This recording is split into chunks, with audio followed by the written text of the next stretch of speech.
Startup Grind, which is now called Google for Startups. Well, in partnership with Google for Startups. So we are one of the largest entrepreneur communities in the world. We have about 2 million members, and we are in about 150 countries worldwide, and over 500 cities. And we exist to support, encourage, and inspire entrepreneurs, and that's why we're here. We're here to support entrepreneurs as well. I'm here in Cardiff. It's been about 2.5 years now, and it's been great. I've met so many people. I've helped people help me as well, so it's a good community. Tonight I've got the pleasure to welcome a great speaker as well, and Dr. Veerle Van Tricht, if I pronounce it well. Close enough, okay. Well, she's originally from Belgium, but she'll tell us more about that. But she's got a wealth of experience in terms of her background. She's well travelled, and she's also a real doctor, and she's got the other side of what she does as well, which is supporting people and helping people as well, which is fantastic. So we're going to hear her story, which is quite inspiring, and I'm sure you all will enjoy it. So if you can all please stand up, make as much noise as you can. So for Dr. V, please welcome Dr. V.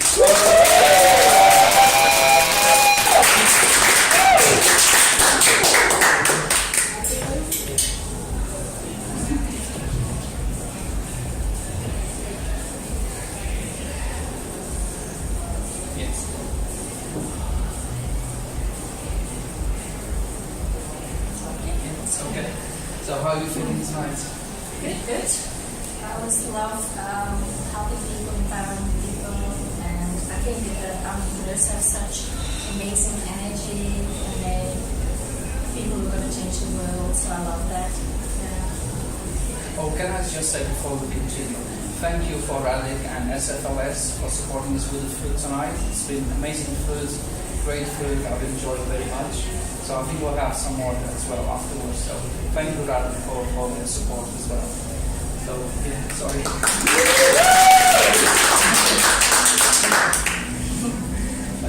So, Dr. V, so before we start into going into the things that you have to offer and how you can help other entrepreneurs and business owners, could you tell us a little bit of a background about yourself, perhaps where you were born, and a little bit of a background about yourself, Yeah. if you don't mind? Yeah. So I was born in Belgium, and as a little child, I always put myself with my back on the grass and looked at the sky, and I felt like there's a lot more than this place that I want to see. So I knew from a young age, I was 2 the first time that I ran away from home. So I had this complete need to explore the world and maybe even further, you know. And so this was really, really it's in my genes. I think that I'm a big explorer. So I have a lot of experiences which I describe in my book, but I studied medicine, I think trying to understand humans more. I wanted to get to understand how humans work and why they do the things they do. And so that was very satisfying for me. My favorite subjects in medical school were actually psychology, sociology, and things like that. But I decided to become an eye specialist because it was really cool, advanced technology, because you get to work with lasers. and that was already 30 years ago. And lots of tiny little instruments. So it was, so I became an eye specialist first in Belgium, then again in South Africa, and then Australia. If you can go back a little bit more, so at school you go for the passion for science, or was that? Yes. I was very good at languages too. As you know, in Belgium we speak 3 languages, so we had 4 languages in school that were obligatory. But I loved biology. That was my favorite lesson. I remember in the first year in high school that we measured the capacity of our lungs by blowing air into water and then calculating the volume that had been displaced and things like that. So again, the science, technology, all of that was very intriguing for me. And that made you to read after, or is that you followed always biology? I mean, the schooling is actually, I did the perfect high school choice to become a doctor because it was called Latin and Sciences. So you need Latin to understand all the medical terms, and science, I was like ready to get into the first year of University of Leuven because I had already had most of the sciences. So that was a perfect start for me. I was really lucky to go to a really good school in Belgium. All of the education is completely for free, even universities. So that's why 10% of the population is a university degree because everybody gets like pushed. Because Belgium doesn't have much gold or anything to sell, but they have a lot of good brains. So there's a lot of scientists that come from Belgium in medicine also, because they all get promoted to go to school and university. And their brain power is their biggest power. That's a big drive to get education. I like that. I like countries where they really put a lot of effort in educating people. Like China is only at the moment. So after your degree, what did you do? So after I became a medical doctor, that took 7 years. I became a registrar in ophthalmology. That took me 4 years to get that qualification. And then I moved to South Africa, where I've been an elective student. And I loved the place, nature, freedom, lots of different colors, lots of different cultures. I thought it was an exciting place. And actually the first time when I was a student there was the day that they connected to something else in the free. So that shows you how old I am if you come back. So yeah, it was a very exciting country, and I lived there for 6 years. I originally went for a 6-month contract and I stayed for 6 years. So you went as a doctor? Yeah, as a specialist. As a specialist. So, and then did you move on to Australia? Yeah, actually, I married a South African, and he wanted to live in Europe. So we spent 4 years in Belgium, where I started my own vitreoretinal unit, actually, in a Belgian hospital, which is like an extra specialization I did on top of ophthalmology. And we did that for 4 years, but then I developed burnout. And that was the end of my career, actually. So, and that was that when you decided to start this program that you run at the moment, or that came later? Yeah, actually it took me about 10 years to collect all the information that I now have to help other people to avoid making mistakes that I made. As a high-performing professional, I made lots of mistakes that led me to burnout, actually twice, because I had it first as a student, but I didn't know what it was.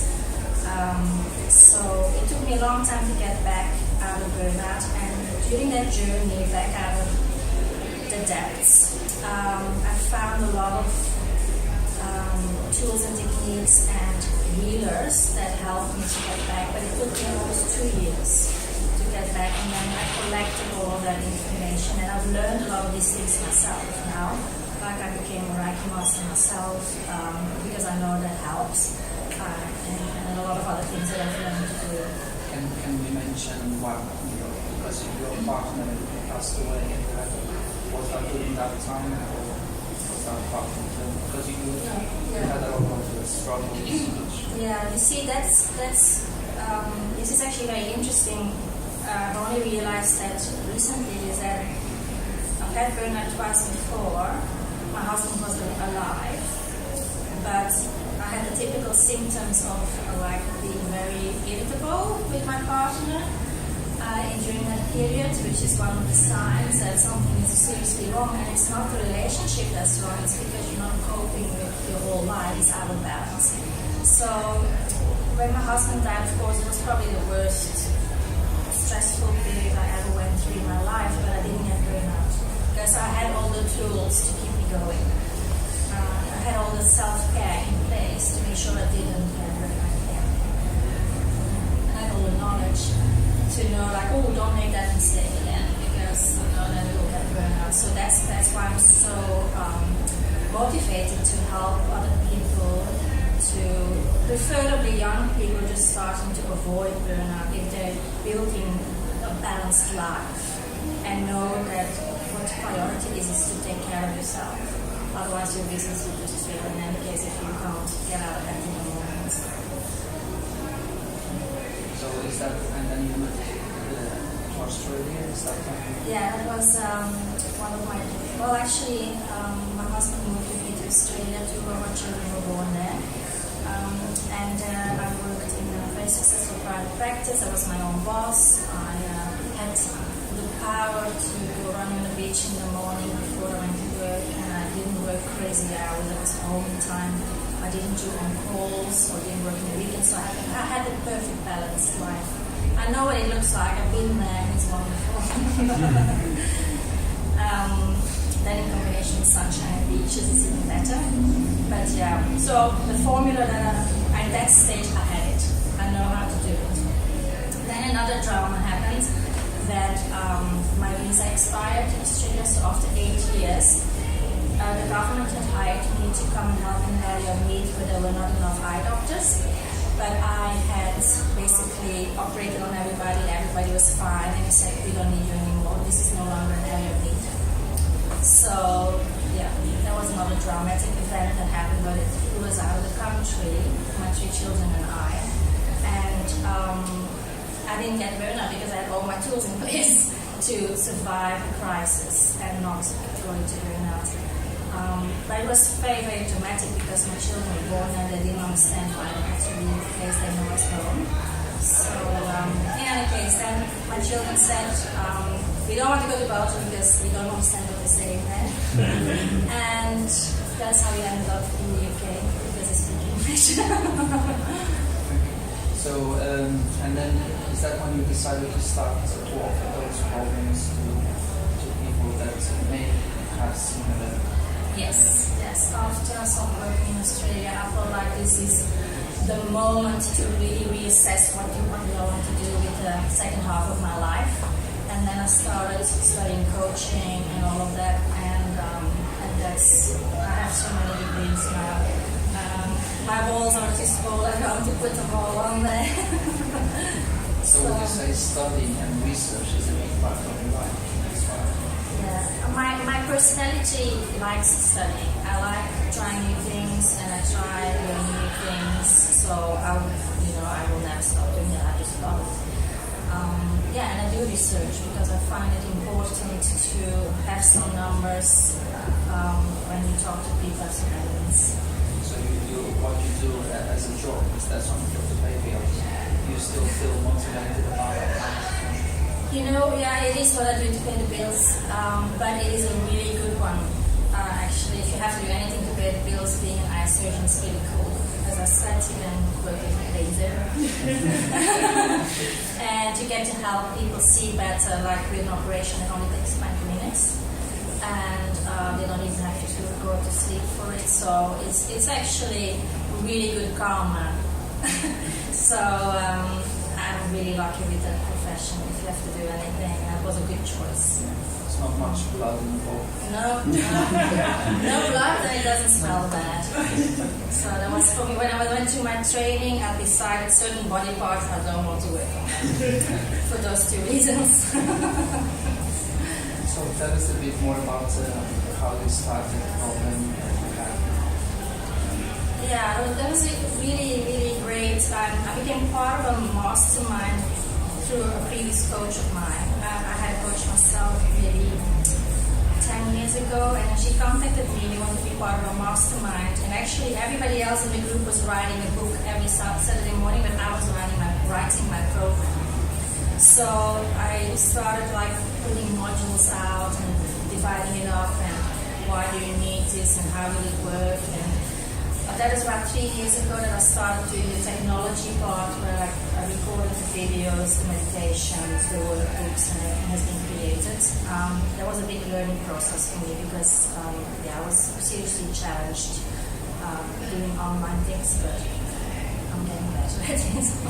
So what is that you offer in terms of what is that you do to help make people feel better? Is it the writing? Is Is it No. coaching? I can tailor to everybody's needs, but my big passion is not to be to give everybody Reiki. I do that when people are anxious while I'm operating. My hands will be like sucking up that anxiety and giving them positive energy when they're low and stuff. I mean, I do that incognito. I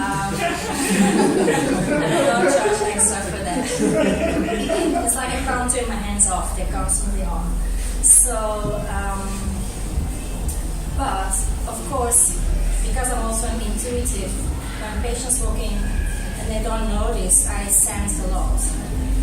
They don't have to tell me everything. It's like I got a good idea what's going on. This is really useful when you're a doctor because they don't tell you everything, patients, and I'm really fast at figuring out what is really wrong because I have all of the other senses going on. So yeah, that helps, and so that makes me actually very efficient as a doctor also. But my patients don't know that I do anything for the extra things. They will possibly become customers if they need. Yeah, there is a big problem in medicine that there's no big trials that prove that Reiki works. Actually, we stopped paying for acupuncture recently because there's no big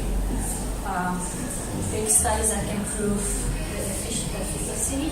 So while you as an individual might have a lot of benefit from acupuncture, but the government always wants these big expensive studies, which I think it takes too much time. Nobody will make money from sponsoring $1 million study on to prove that acupuncture works because nobody has the rights to acupuncture really. So who's ever going to do that? I mean, this is just an example. So every little aspect of what I do, I've learned, I've studied, I've experienced myself, worked for me, I do it on other people, works for them. So, but I don't have a big population. I don't want to go, to the FDA and ask for approval, which would take 10 years, I'll just put together all of the parts that I know work. So if someone approached you and said, I need some help because I'm feeling maybe overstressed and I need help in my business, how can you help them? How would you say to them, look, should they follow one of your programs? Or what would be your advice in those cases? Well, first of all, I would like to have a little bit of clarity conversation to see what exactly the issue is. And depending where people are with their problems, whether they need my help for 6 months or whether they just need some quick advice, there's all different levels depending on the person. But what I have developed an online program for people who really can't. If people work with me one-on-one at least 6 times, my time is very valuable, so not everybody can afford that. So that's why I have the online program where people can watch my video, which is 6 times an hour of information. It comes with a workbook and it comes with an education every module.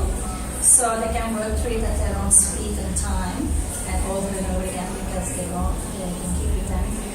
And then if they still need and they have questions, they can contact me, of course. But if people really want to do one-on-one with me, that is a different level of the program.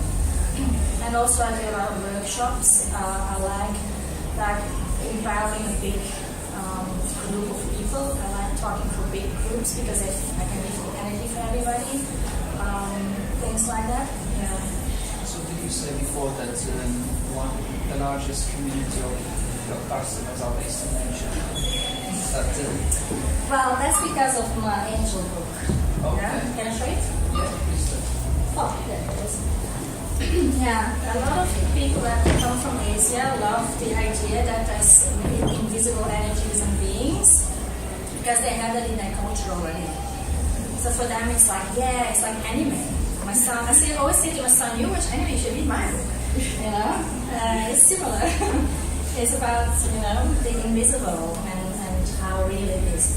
So, but my other book that I'm a co-author with Catherine.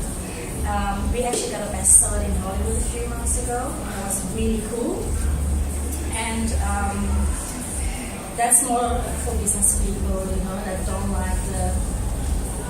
But tell us about the invisible energy. Okay. I'm intrigued now. Okay. So, I believe everybody, well, we are more than just a body. I believe that we have an energy inside us that lives on even when our body dies. So, therefore, I've also studied quantum physics, and therefore, I believe in things like you can quantum jump. So, when I started writing my story, originally, this is a memoir, and my writing coach just mentioned, why don't you write about angels, because it's very cool. So the book is called My Search and Talks to Angels, A Journey from Science to Faith. So that's my whole journey, why I went to medical school, and to try and understand what are these invisible things that I sense. Sometimes I sense illness in another person.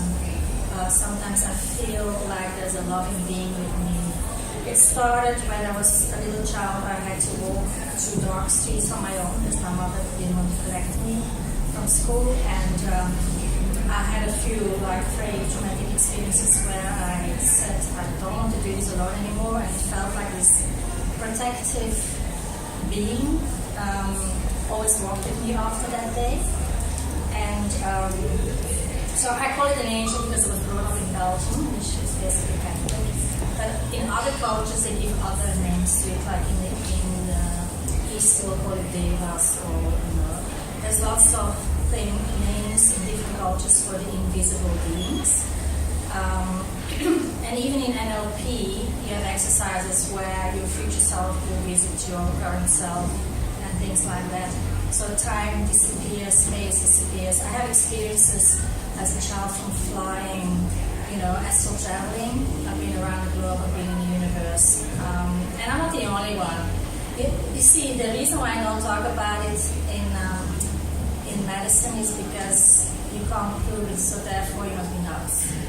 And but whenever I talk to the nurses about it, they're all with me. They all sense when people are going to die and this and that, because there's other energy in the room.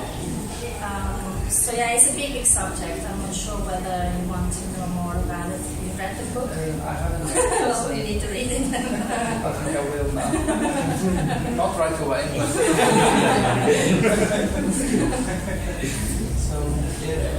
So your other book is about business success. Yeah, this is written with a lot of successful entrepreneurs, a lot of starters just like you. From all over the world.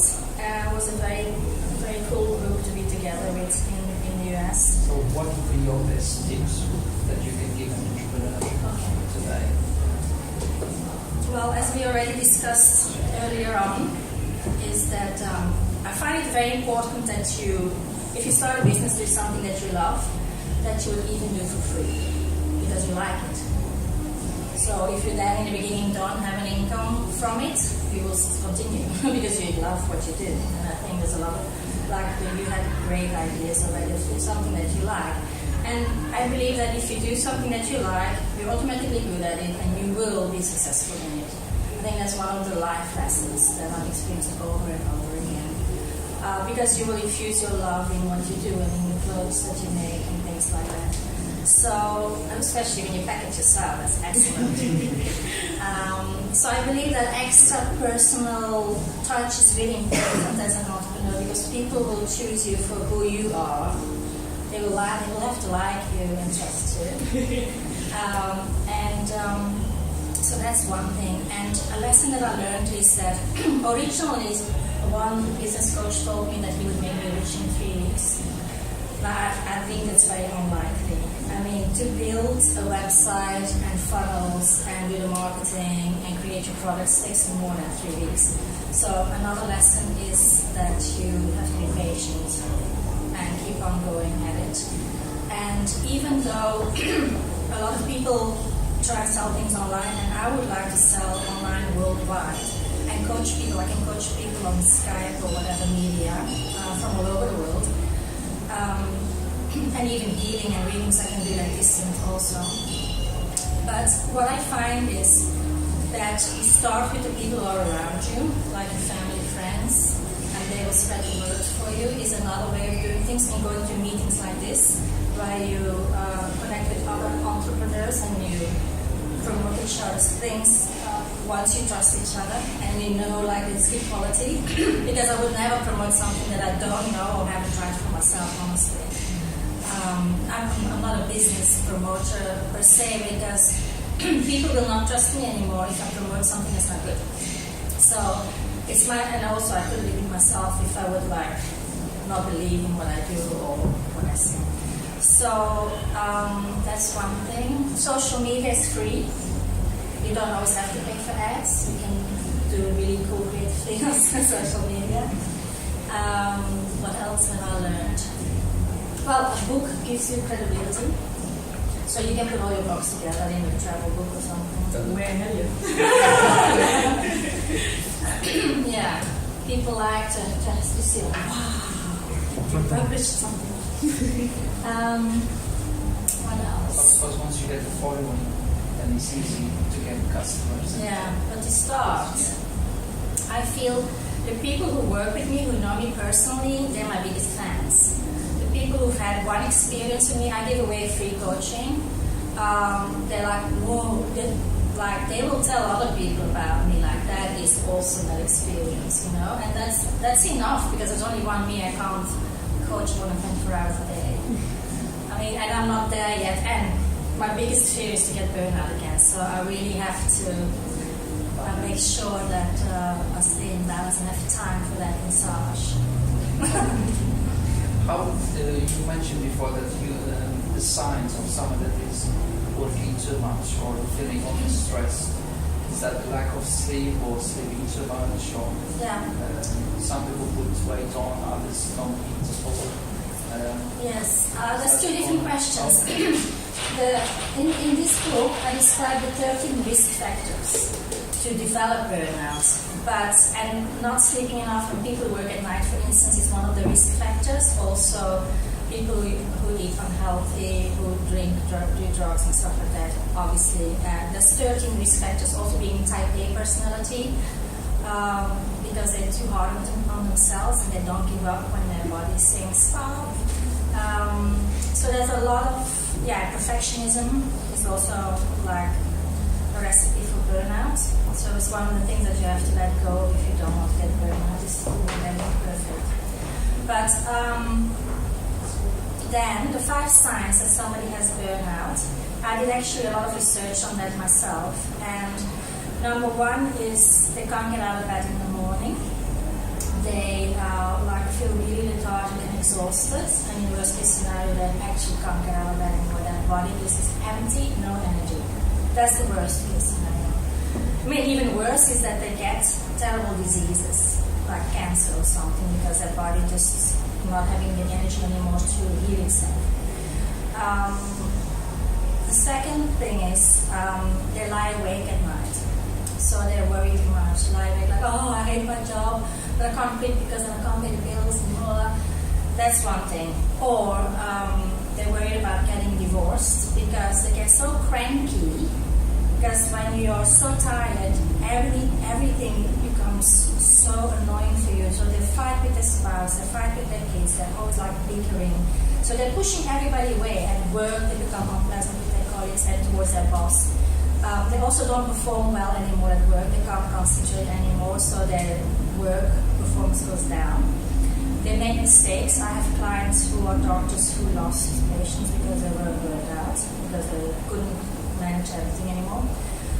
There's a lot of, the fourth one is low mood. So actually I have a doctor colleague 2 years ago who he was a bit older than me, just stopped that. So that happens when your body just, I've had it shut down. Nobody's heard coming, it was a shock. Other doctors so they become depressed. Some of them commit suicide, but that's too late. They should see me first.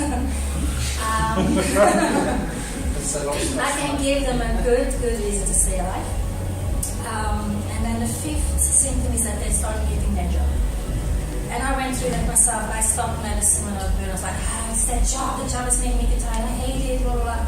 Can't take it anymore. But now I love my job again because I have the energy. I care for myself enough to be able to cope with a demanding job. And I give myself time off, and I give myself time to replenish my energy, because because if you work with other people, it's not the same in every job. It's not the same. But if you work with other people, especially sick people like me, they drain my energy. They don't know it, but they take energy from doctors and nurses because we're all feeling each other's energy. And when you're amongst young people and kids, it's very life energy. If you see a lot of old people, it's like, oops. Like, I'm really tired if I see 50 people who have a problem and they're anxious, so I can pick up on that also.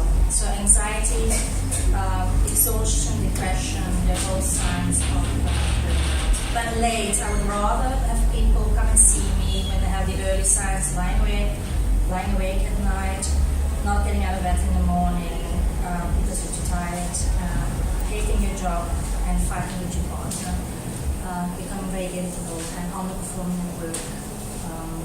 You can see that in your partner, you can see that in your colleagues at work, and then just ask them, are you okay? I think you seek help. I know it's always difficult. Especially, you can only try. Yeah, true.